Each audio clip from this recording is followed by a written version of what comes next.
ഇന്നിവിടെ സംസാരിക്കാൻ പോകുന്നത് ഈ സാമൂഹ്യ മാധ്യമങ്ങളിൽ ഇപ്പോൾ പല ദേവാലയങ്ങളുടെ പ്രാർത്ഥനകളും അതുപോലെ തന്നെ പല അത് രക്ഷിക്കണേ എന്ന് പറഞ്ഞ് അവർ പ്രാർത്ഥിക്കുന്നു എന്നൊക്കെ പറയുന്നത് ഒരുപാടെണ്ണം വന്നുകൊണ്ടേയിരിക്കുന്നു.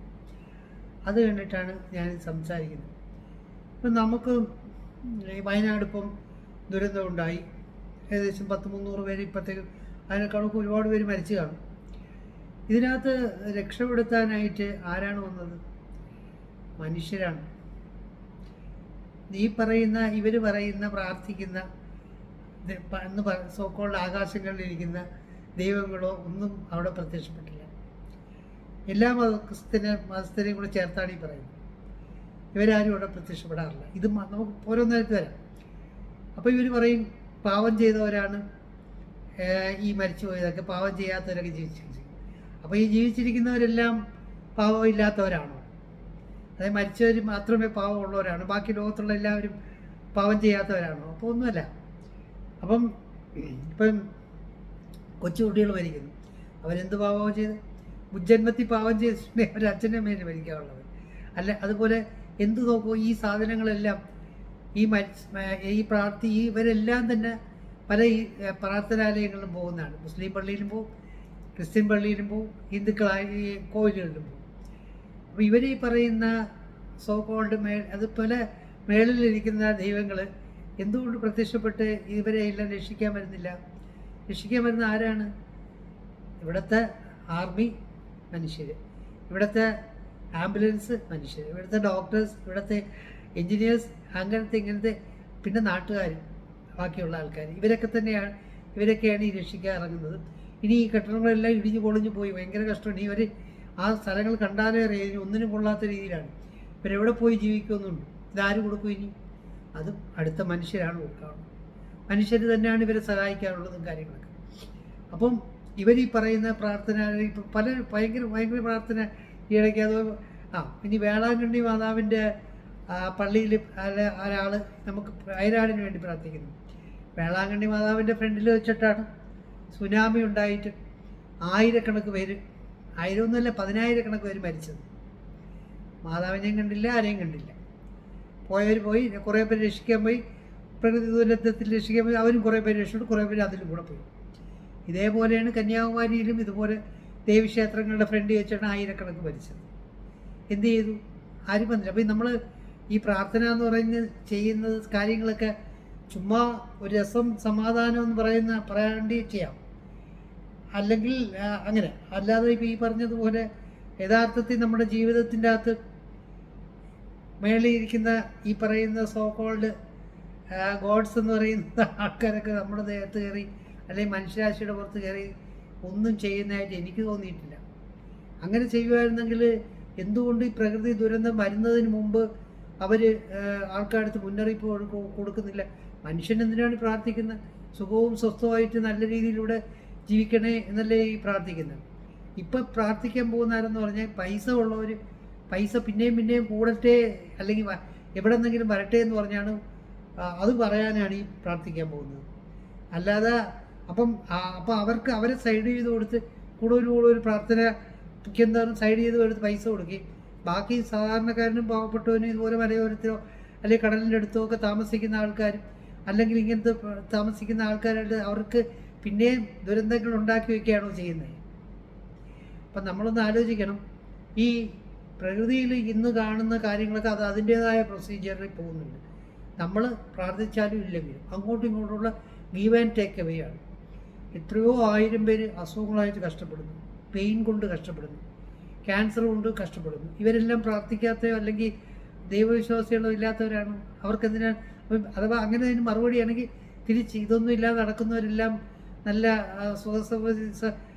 എല്ലാം തികഞ്ഞ ആൾക്കാരാണെന്ന് വിചാരിക്കുന്നു. അപ്പോൾ എത്രയോ കുട്ടികൾ മരിക്കുന്നു.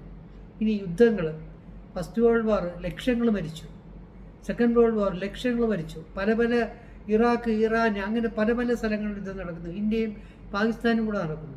ഇങ്ങനെ പലയിടത്ത് നടക്കുമ്പോൾ ആയിരക്കണക്ക് മനുഷ്യരാണ് അപ്പുറവും മരിക്കുന്നത്. അപ്പോൾ ഇവരെല്ലാം പ്രാർത്ഥിക്കുന്നവരും പള്ളിയിൽ പോകുന്നവരും അല്ലെങ്കിൽ ഏതെങ്കിലും ഒരു മതത്തിൻ്റെ നല്ലൊരു ശതമാനം, ഒരു 10% പോലും ഇല്ല, ഒന്നിലും വിശ്വസിക്കാത്ത ആളും നിരീശ്വരവാദി അല്ലെങ്കിൽ ഇത് പോകാത്ത ആൾക്കാർ. ബാക്കി 90% ആൾക്കാരും ഇങ്ങനെ പ്രാർത്ഥിക്കുന്നത് ഇവർ തന്നെയാണ് ഇതിനകത്തെല്ലാം കലാമിറ്റിയിലൊക്കെ അകപ്പെട്ടു പോകുന്നത്.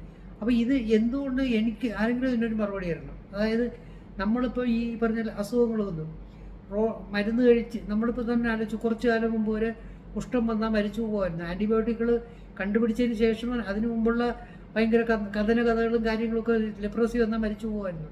നമുക്ക് അശ്വമേധമൊക്കെ കാണുമ്പോൾ അറിയാം എത്ര. അപ്പോൾ അതിന് ആൻറ്റിബയോട്ടിക്കൊക്കെ വന്നതിന് ശേഷമാണ് ഇത്രയും ഇത് വന്നത്. അപ്പോൾ ഈ മരുന്നുകളും നമ്മൾ മനുഷ്യൻ ചെയ്യുന്ന കാര്യങ്ങളും അല്ലാതെ എന്താണ് മനുഷ്യനെ സഹായിക്കാൻ വരുന്നതെന്ന് എനിക്ക് മനസ്സിലാവുന്നില്ല. ഇപ്പോൾ ഒരു ആക്സിഡൻറ്റ് ഉണ്ടായിരുന്നു, ഒരാൾ റോഡിൽ കിടക്കുന്നു, നമ്മൾ കുറച്ച് പേര് 4 ചുറ്റും കൂടി ഇന്ന് കരയുക, അല്ലെങ്കിൽ നമ്മൾ കുറച്ച് പേര് ഇന്ന് പല പ്രാർത്ഥനകളും ചെയ്ത് നോക്കുക, അവൻ്റെ രക്ഷയോടുകൂടി അവൻ അപ്പോഴേ ചത്തുപോകും. അതേസമയം അപ്പോഴും തന്നെ നമ്മൾ ആംബുലൻസ് ഓടിച്ചിട്ട് ഇവനെ ഏതെങ്കിലും ഒരു ഹോസ്പിറ്റലിൽ കൊണ്ടുപോവുകയോ പ്രഥമ ശുശ്രൂഷകൾ മനുഷ്യൻ കഴിയുന്ന രീതിയിൽ ചെയ്യുകയോ ചെയ്ത് കഴിഞ്ഞാൽ അവൻ്റെ രക്ഷപ്പെടും. അവൻ്റെ വീട്ടുകാർക്കും കുടുംബക്കാർക്കും എല്ലാം നല്ലതാണ്. ഇനി ഇതുപോലെ തന്നെ എന്തെങ്കിലുമൊക്കെ പ്രശ്നങ്ങൾ വന്നിട്ട് അവരെ സഹായിക്കുന്ന ആരാണ്? ഇൻഷുറൻസുകാരാണ്. ഇൻഷുറൻസ് പറഞ്ഞാൽ മനുഷ്യൻ ഉണ്ടാക്കിയ സാധനമാണ്. അവരാണ് പൈസ കൊടുത്തവരെയൊക്കെ സഹായിക്കുന്നത്. അപ്പം ഇത് അത്യാഗ്രഹം പിന്നെയും ഉള്ളവരാണ് ഇത് പിന്നെയും പോയി എന്തെങ്കിലുമൊക്കെ നേടാം എന്നുള്ള രീതിയിൽ പോകുന്നത്. അല്ലാതെ ആക്ച്വലായിട്ട് ഇതിലെന്ത് പ്രയോജനമാണ് അങ്ങനെയാണ് ഈ പറഞ്ഞു തരണം. ഇങ്ങനെയാണെങ്കിൽ ഇതിലെന്തെങ്കിലും ഞാൻ ഈ പറയുന്നതിൽ എന്തെങ്കിലുമൊക്കെ നിങ്ങൾക്ക് അഭിപ്രായ വ്യത്യാസം ഉണ്ടെങ്കിൽ പറയുക. എന്താണ് ഇപ്പോൾ ഈ പറയുന്ന എന്തെങ്കിലും ഒരു കാര്യത്തിൽ കൊടുങ്കാറ്റടിക്കുന്നു, ആയിരക്കണക്കിന് പേര് പോകുന്നു, സുനാമി വരുന്നു, ഈ മഴവെള്ളം വരുന്നു, ഭയങ്കരമായിട്ടും നമ്മുടെ ഇത് ഭൂമിയിലുക്കം വരുന്നു, ഇങ്ങനെ അസുഖങ്ങൾ വരുന്നു, ഇപ്പോൾ കോവിഡ് വന്നു, ആയിരക്കണക്ക് പേര് ലക്ഷക്കണക്ക് പേര് ലോകം മുഴുവൻ മരിച്ചു. എവിടെ നിന്നാണ് ആരാണ് പ്രത്യക്ഷപ്പെട്ടത്? അവസാനം വാക്സിൻ വന്നു. അത് നമ്മൾ തന്നെ ഉണ്ടാക്കിയ വാക്സിൻ കുറേ എററാണ്. അതല്ലാതെ തന്നെ എല്ലാവർക്കും വന്ന് പോയി, കഷ്ടപ്പെട്ടവരും മരിച്ചവരും ഒക്കെ മിച്ചമായി. അപ്പോൾ ഇതിൽ നമ്മൾ നോക്കുമ്പോൾ ഈ പ്രകൃതിയിൽ നമ്മൾ ഇന്നിവിടെ കാണുന്നത് ഇവിടെയുള്ള കാര്യങ്ങളാണ്. അങ്ങോട്ടും ഇങ്ങോട്ടും പരസ്പരം ഒരു മത്സരമാണ്. ബാക്ടീരിയയും നമ്മളും തമ്മിൽ മത്സരമാണ്, വൈറസും നമ്മളും മത്സരമാണ്. അങ്ങനെയാണ്. അതിന് വെളിയിൽ നിന്ന് ഒരാൾ ഒരു പവറും ഇൻ്റർഫെയർ ചെയ്യുന്നെന്ന് തോന്നുന്നില്ല. അങ്ങനെ ആരെങ്കിലും പറയുന്നവർ ഇതിനെല്ലാം ഒരു മറുപടി പറയുള്ളൂ. ഇവിടെ പറയുന്ന പല ഇതുപോലെ ഇതെല്ലാം പ്രെഡിക്റ്റ് ചെയ്യുന്നെന്ന് പറയുന്ന പല ആൾക്കാരുമുണ്ട്. ആ നക്ഷത്രം, ഈ നക്ഷത്രം, വാൽനക്ഷത്രം, ഇത് മറ്റേതൊന്നും മറിച്ചതൊന്നും. ഇവർക്കൊക്കെ എന്തുകൊണ്ട് ഇതൊക്കെ പ്രെഡിക്റ്റ് ചെയ്യാൻ പറ്റുന്നില്ല? ഇതിലൊക്കെ ആരൊക്കെ ഇപ്പോൾ ഈ പരിചയത്തിൽ ഇതിൻ്റെ എത്രയോ പേരെ ആയുസ് എന്ന് പറഞ്ഞാൽ 90 വയസ്സെന്ന് ജാതകത്തെ എഴുതി കൊടുത്തിരിക്കുമെന്നറിയാമോ? ഇവരുടെ മുന്നേ മക്കൾ 4 മക്കൾ കാണും, 3 മക്കൾ കാണുമെന്നൊക്കെ പറയും.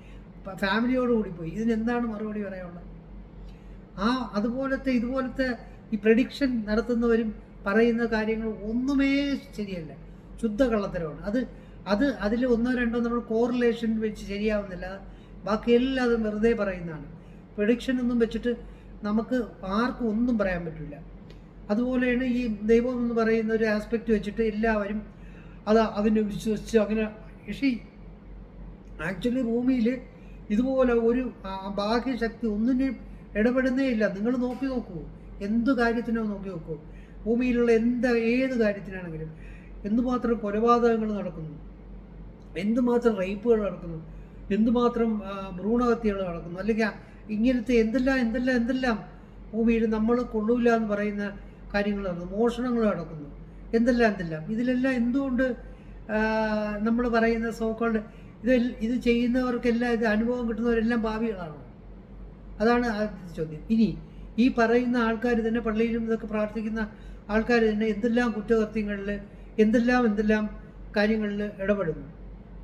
നമുക്കറിയാം ഒരു സിസ്റ്റർ അഭയ കേസിലൊക്കെ കാര്യങ്ങളൊക്കെ നടന്നത്, കന്യാധർമ്മം വരെ എല്ലാം ഒട്ടിച്ച് എന്തോതാണ്. അപ്പോൾ ഇങ്ങനെ എല്ലാവരും ഉണ്ട്, ഒരു പർട്ടിക്കുലർ ആളല്ല, എല്ലാ മതസ്ഥരിലും.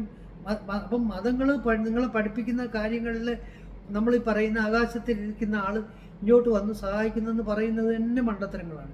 അവരെയൊക്കെ ഒരാളെ ഇതിനകത്തൊന്നും കണ്ടില്ലെന്നുള്ളതാണ്. നിങ്ങൾ പറയൂ, എന്തിനെങ്കിലും ഒരു ഡാം പ്രൂഫ് തെളിവ്, അല്ലെങ്കിൽ ഇതുപോലെ എന്തെങ്കിലും നമ്മുടെ ഡേ ടു ഡേ ലൈഫിനകത്ത് നമ്മൾ ചെയ്യുന്ന കുഴപ്പങ്ങൾ കൊണ്ട് വെണ്ടയ്ക്കാശുദ്ധി വന്നോളൂ, നമ്മൾ ചെയ്യുന്ന നല്ലത് കൊണ്ട് നമുക്ക് കിട്ടാവുന്ന കിട്ടിക്കോളും. പക്ഷെ വേറൊരു ഭാഗ്യശക്തി കയറി ഇടപെട്ട് നിങ്ങൾക്കൊന്നും ശരിയാക്കി തരുന്നില്ലെന്നുള്ളതാണ് എൻ്റെ സത്യമായ ഫാക്ട്. ഏത് കാര്യവും എടുത്തു നോക്കൂ, ഏത് കാര്യവും. ഇപ്പം നമ്മൾ കപ്പൽ മുങ്ങുന്നു. ലക്ഷക്കണക്ക് ആയിരക്കണക്ക് പേരാണ് കപ്പലുകളിൽ മരിക്കുന്നത്. ടൈറ്റാനിക് മുങ്ങി, പ്ലെയിൻ ദുരന്തങ്ങളിൽ ആയിരക്കണക്കിന്, റോഡ് ആക്സിഡൻസിലാണെങ്കിൽ പറയണ്ട എന്തുമാത്രം ആൾക്കാരാണ് മരിക്കുന്നത്. അപ്പം നമ്മൾ ഇപ്പോൾ ഇവരെല്ലാം പ്രാർത്ഥിക്കാത്തവരോ അല്ലെങ്കിൽ പള്ളിയിൽ പോകാത്തവരോ ഒന്നുമല്ല. അങ്ങനത്തെ കുറച്ച് ഇതിനകത്തൊക്കെ വിശ്വസിക്കാത്തവർ വളരെ വളരെ കുറച്ചേ ഉള്ളൂ. അപ്പം നമ്മൾ അങ്ങനെ ഒന്ന് ചിന്തിച്ച് നോക്കുമ്പം ഈ പറയുന്ന എല്ലാ സാധനങ്ങളും നമ്മുടെ ഇവിടെ ഭൂമിയിൽ ഉള്ള ആൾക്കാർ തന്നെ റെക്ടിഫൈ ചെയ്യാൻ വേണം. മേളിൽ നിന്നൊന്നും ഒരാളും വരില്ല. അതുപോലെ തന്നെ ഇവർ ഈ പറയുന്ന ഭയങ്കര പൂജ വെച്ച് മറ്റേ കാര്യങ്ങൾ മറിച്ചാൽ ഇതൊക്കെ ആളെ തൽക്കാലം ഒന്നും അയക്കാമെന്നല്ലാതെ യാതൊരു പരിപാടിയും നടക്കില്ല. ഇതാണ് എൻ്റെ പരമപ്രദമായ കാര്യം. അപ്പം അത് നമ്മൾ ശരിക്കും ഒന്ന് ആലോചിച്ച് നോക്കണം. ഇതിനകത്തൊക്കെ എന്ത് മാത്രം ഞാൻ പലപ്പോഴും പറഞ്ഞിട്ടുണ്ട്, ഈ സിനിമ ഇറങ്ങുന്ന എല്ലാ സിനിമയും പൂജ വെച്ചാണ് ഇറങ്ങുന്നത്. 200-210 മലയാള സിനിമ പൂജ വെച്ചിറങ്ങുമ്പം ഓടുന്ന സിനിമ 10 എണ്ണമാണ്. ബാക്കി 200 സിനിമയും പൊട്ടയാണ് ചെയ്യുന്നത്. അപ്പോൾ ഈ പൊട്ടിയ 200 സിനിമയുടെ പൂജ എവിടെ പോയി? അല്ലെങ്കിൽ അതിൻ്റെ കർമ്മങ്ങൾ എവിടെ പോയി? ക്രിസ്ത്യാനിയാണെങ്കിൽ മുസ്ലിം ആണെങ്കിൽ ഏതാവട്ടെ. അപ്പോൾ ഇതൊക്കെ നമ്മൾ ആലോചിക്കുമ്പം റിയലായിട്ട് നമ്മുടെ ഇവിടെ സംഭവിക്കും. നമ്മൾ തന്നെ ഇവിടുത്തെ കാര്യങ്ങളെല്ലാം നമ്മൾ തന്നെ ഇറങ്ങി റെക്ടിഫൈ ചെയ്ത് നമ്മൾ തന്നെ മുമ്പോട്ട് പോകണം. ഇതുപോലെ കൃപാസനം എന്നൊക്കെ പറഞ്ഞ് പത്രത്തിലൊക്കെ വന്നിട്ട് അത് പത്രം തിന്നാൽ പ്രശ്നങ്ങൾ മാറും, പത്രം കലക്കി കുടിക്കുകയോ വായിക്കുകയോ ചെയ്ത് കഴിഞ്ഞാൽ പരീക്ഷയ്ക്ക് ജയിക്കും, ഒന്നും പഠിക്കാതെ പോയി, ഇങ്ങനെ ഇതെല്ലാം അവരുടെ ഒരു ജീവിതമാർഗം മാത്രമാണ്. അല്ല നമ്മളെ സഹായിക്കാനായിട്ട് ഇതിനകത്ത് ആരുമേ നിൽക്കുന്നില്ല എന്നുള്ളതാണ് ഫാക്റ്റ്, സത്യമായുള്ള ഫാക്റ്റ്. ഇപ്പം ഇവിടെ നമുക്ക് റിയലായിട്ട് ഇവിടെ നല്ല രീതിയിൽ സയൻസ് പഠിച്ച് നല്ല രീതിയിൽ പഠിച്ച് ഡോക്ടേഴ്സോ എഞ്ചിനീയേഴ്സോ അല്ലെങ്കിൽ ഇങ്ങനത്തെ സാമൂഹ്യ പ്രവർത്തകർ അങ്ങനെയൊക്കെ ആയവർ മാത്രമാണ് ഇതിനകത്തെല്ലാം സഹായിക്കുന്നത്. മനുഷ്യന് ജീവജാലങ്ങൾക്കും മനുഷ്യനും പ്രയോജനം ഉണ്ടാക്കുന്ന ആൾക്കാർ. അല്ലാതെ നമ്മളീ പറയുന്ന പോലെ പ്രകൃതിയിൽ അല്ലെങ്കിൽ നമ്മൾ മാത്രമായിട്ട് ഭൂമിയുടെ കറക്കമുണ്ട്, ഭൂമിയുടെ സർക്കുലേഷൻ ഉണ്ട്, അതൊക്കെ അനുസരിച്ച് ഭൂമിയിൽ ഉലുക്കങ്ങളും സുനാമി എല്ലാം നാച്ചുറലി ഇങ്ങനെ ഉണ്ടായിക്കൊണ്ടേ ഇരിക്കുന്നതാണ്. അതിനകത്ത് നമ്മൾ ഇതിനെ പ്രാർത്ഥിച്ചാലും പ്രാർത്ഥിച്ചില്ലെങ്കിലും എന്ത് ചെയ്തില്ലെങ്കിലും അതതിൻ്റെ കോഴ്സ് കിടക്കും. പക്ഷേ നമുക്കതിൽ നിന്ന് രക്ഷപ്പെടാനുള്ള ഇവിടത്തുള്ള അല്ലെങ്കിൽ ഭൂമിയിൽ കൂടുതൽ സുഖകരമായിട്ടും കൂടുതൽ കാലം ജീവിച്ചിരിക്കുകയാണെങ്കിൽ ഇവിടുത്തെ കാര്യങ്ങൾ നമ്മളായിട്ട് തന്നെ ശ്രദ്ധിക്കണം. അല്ലാതെ വേറെ ഒരാളും വന്ന് നിങ്ങൾക്കൊന്നും കറക്റ്റ് ഇല്ല. അങ്ങനെ ഒരു പവർ ഉണ്ടായിട്ട് ആരെങ്കിലും പറയുന്നെങ്കിൽ ക്ലിയറായിട്ട് ഈ പറഞ്ഞ കാര്യത്തിനൊക്കെ ഉത്തരം പറയും. എന്തുമാത്രം കൊച്ചു കുട്ടികളൊക്കെയാണ് അസുഖം വന്ന് മരിക്കുന്നത്. നമുക്ക് ഭയങ്കര സങ്കടം തോന്നും. ലുക്കീമിയയുടെ ഫസ്റ്റ് സ്റ്റേജോ അങ്ങനത്തെ കുറേ കാര്യങ്ങളൊക്കെ ഇങ്ങനെയൊക്കെ പലരും വന്നിട്ട് ഇങ്ങനെ മരിച്ചു പോകാറുണ്ട്. അപ്പോൾ അതൊക്കെ നമുക്ക് എന്തുമാത്രം സങ്കടം ഉണ്ടാക്കുമെന്നറിയാമോ? ഈ സങ്കടങ്ങളും ഇതുപോലെ ദുഃഖങ്ങളും അതുപോലത്തെ കടം കയറുന്ന പ്രശ്നങ്ങളും അതുപോലെ തന്നെ ആത്മഹത്യ ചെയ്തിട്ട് ബാക്കിയുള്ളവർക്ക് കൊടുക്കുന്ന സങ്കടങ്ങളും ഇതെല്ലാം എന്തുകൊണ്ട് റെക്ടിഫൈ ചെയ്യുന്നില്ല? ഇവരാരും പ്രാർത്ഥിക്കാത്തവരോ നിരീശ്വരവാദികളോ ജാതി മതത്തിലോ ഒന്നും വിശ്വസിക്കാത്തവരേ അല്ല. അപ്പം ഇതിനൊക്കെ ശരിക്കും പറഞ്ഞ ഒരു കാര്യം പറഞ്ഞു തരും. എനിക്ക് മനസ്സിലാവാത്തതുകൊണ്ടാണ് ഞാൻ സംസാരിക്കുന്നത്. ഇപ്പോൾ ഇതുപോലെ എന്തെല്ലാം പ്രശ്നങ്ങളിൽ പോയി ചാടുന്നവരും കോംപ്ലിക്കേറ്റഡ് ആയിട്ടുള്ള എൻട്രികളിൽ പോയി ചാടുന്നവരും ജീവിതം ഒരു രീതിയിലും മുമ്പോട്ട് പോകാൻ പറ്റില്ല എന്ന് പറഞ്ഞിട്ട് നിൽക്കുന്നവരും അങ്ങനെ പല ആൾക്കാരും ഇവരെ ഒന്നും സഹായിക്കാനായിട്ട് വെറിയുന്നൊരു ഭാഗ്യശക്തി ഒന്നിലും നമ്മളീ പറയുന്ന മൺമറഞ്ഞു പോയ ഇപ്പം കാണാനില്ലാത്ത യാതൊരു ദൈവങ്ങളും അല്ലെങ്കിൽ ഒരു ശക്തികളും ഒന്നും ഇവിടെ വന്ന് ആരുടെ ആക്ട് ചെയ്യുന്നതായിട്ടൊന്നും ഇതുവരെ അറിഞ്ഞൂടാ. ഇപ്പം തന്നെ എല്ലാ ഇവിടുത്തെ കാര്യങ്ങളൊക്കെ നോക്കാൻ, നമ്മുടെ ബൗണ്ടറി നോക്കാൻ എന്ന് പറഞ്ഞിട്ട് നമ്മളിവിടെ ബോംബും കാര്യങ്ങളൊക്കെ ഉണ്ടാക്കി വെച്ചാലേ ബൗണ്ടറി നോക്കാൻ പറ്റുള്ളൂ. നോക്കാൻ ലോകം എല്ലാം ഒന്നാണ് എന്നാലും പറയണം ഓരോ ബൗണ്ടറി. അപ്പം അതേസമയം നമ്മുടെ ഈ പറയുന്ന ആൾക്കാരൊക്കെ അവിടെ വന്ന് ദൈവങ്ങൾ വന്ന് അവിടെ കാത്തോളും നമ്മളോട് ചുമ്മാ ഇരിക്കണമെന്ന് വിചാരിക്കാൻ പറ്റില്ല. അപ്പുറത്തെ സൈഡും അങ്ങനെ തന്നെ എല്ലായിടവും ഇതുപോലെ. അപ്പോൾ ഇതിനകത്ത് യഥാർത്ഥത്തിൽ നിങ്ങളൊന്ന് ശരിക്കും ചിന്തിച്ചിട്ട് ഇതിനൊന്ന് മറുപടി ഉണ്ട്. അങ്ങനെ ഇതെല്ലാം പറയാൻ കാണും ഒരുപാട് പോസ്റ്റുകൾ. മാതാവ് പ്രാർത്ഥിക്കുന്നു, പള്ളിയിൽ പ്രാർത്ഥിക്കുന്നു, അതുപോലെ ഇങ്ങനെ ഓരോരുത്തരിങ്ങനെ പ്രാർത്ഥിച്ച് അതിൻ്റെ റീൽസ് ഇങ്ങനെ എടുത്തിട്ടുകൊണ്ടേ ഇരിക്കുകയാണ്. അപ്പോൾ ഇവരെല്ലാം എന്താണ് ഉദ്ദേശിക്കുന്നത്? ഈ സോഷ്യൽ മീഡിയ വഴി ഇതൊക്കെ ഇങ്ങനെ പ്രചരിപ്പിച്ചു കഴിഞ്ഞാൽ ഇതൊക്കെ റിയൽ ഫാക്ട്സ് ആയിട്ട് നമുക്കൂടെ ഒരു ഇത് വേണ്ടേ? നമ്മൾ എന്തെങ്കിലും ഒരു കാര്യം ചെയ്യുമ്പം അത് നമുക്കും പ്രയോജനമുണ്ട്, അല്ലെങ്കിൽ റിയലായിട്ട് നമ്മൾ ആരെയും കാണിക്കാൻ ബോധ്യപ്പെടുക നമുക്കൂടെ റിയലായിട്ട് ഒരു പ്രയോജനം ഉണ്ടെന്ന് പറഞ്ഞിട്ടില്ലേ ഒരു കാര്യമല്ലേ നമ്മൾ ചെയ്യാനുള്ളത്. അല്ലാതെ ഇത് സാമ്പത്തികത്തിന് വേണ്ടി ചെയ്യുന്നെങ്കിൽ കുഴപ്പമില്ല. പക്ഷേ അത് ബാക്കിയുള്ളവരെ കൂടെ തെറ്റിദ്ധരിപ്പിക്കുന്ന ഒരു വലിയ ഡീലിലോട്ടാണ് പോകുന്നത്. എന്തുമാത്രം ഇതുപോലെ തന്നെ കഞ്ചാവും MDMA ഇങ്ങനത്തെ ഒക്കെ അടിക്കാനും ഇതുപോലത്തെ ഇല്ലീഗലായിട്ടുള്ള കാര്യങ്ങൾക്കെല്ലാം പോകാനെല്ലാം ഇവരാ പോകുന്നത്. അപ്പോൾ അപ്പോൾ അതിൽ നിന്നൊന്നും ഇവരൊക്കെ ഒരു പരിഹാരമൊന്നും ആരും വന്ന് പറഞ്ഞു കൊടുക്കുന്നില്ല. മനുഷ്യനാണ് അവരെ പറഞ്ഞ് സിഗരറ്റ് വലി കുറയ്ക്കാൻ വേണ്ടി മനുഷ്യൻ തന്നെ ബോധവൽക്കരണം നടത്തി ഒരുപാട് കാര്യങ്ങൾ ഇപ്പോൾ കുറേ കുറഞ്ഞിട്ടുണ്ട്. അതേപോലെ ഇതിന് അതാരെ നമ്മൾ തന്നെ മനുഷ്യർ തന്നെയാണ് ഈ ചെയ്യുന്നത്. അപ്പോൾ ഇതിന് വേണ്ടിയിട്ട് തുനിഞ്ഞിറങ്ങിയിട്ടുള്ള ആൾക്കാരാണ്. ബ്ലഡ് പോകുമ്പോൾ ബ്ലഡ് ആകാശത്തിൽ നിന്നൊന്നും വരില്ല. ബ്ലഡ് ഡൊണേറ്റേഴ്സ് തന്നെ ചെയ്തതെന്ന് കൊടുത്താലേ ആൾക്കാർ വരുള്ളൂ. ആശുപത്രിയിലാണെങ്കിലും കോവിഡാണെങ്കിലും എന്തിനാ വന്നപ്പോൾ നമ്മൾ ആലോചിച്ച് നോക്കും യഥാർത്ഥത്തിൽ. അപ്പോൾ ഇതപ്പം എന്തിനാണ് ഇങ്ങനെ ബാക്കിയുള്ള സംഭവം പറയുന്നത് എനിക്ക് മനസ്സിലാവുന്നില്ല. മനസ്സിലാവുന്ന ഇതിനെന്തെങ്കിലും മറുപടി ഉണ്ടെങ്കിൽ അവർ ഡയറക്റ്റായിട്ട് പറയൂ, നമുക്ക് സംസാരിക്കാം. ഇത് വീഡിയോ ഇഷ്ടപ്പെട്ടെങ്കിൽ ഷെയർ ചെയ്യണം, സബ്സ്ക്രൈബ് ചെയ്യണം, ലൈക്ക് ചെയ്യണം.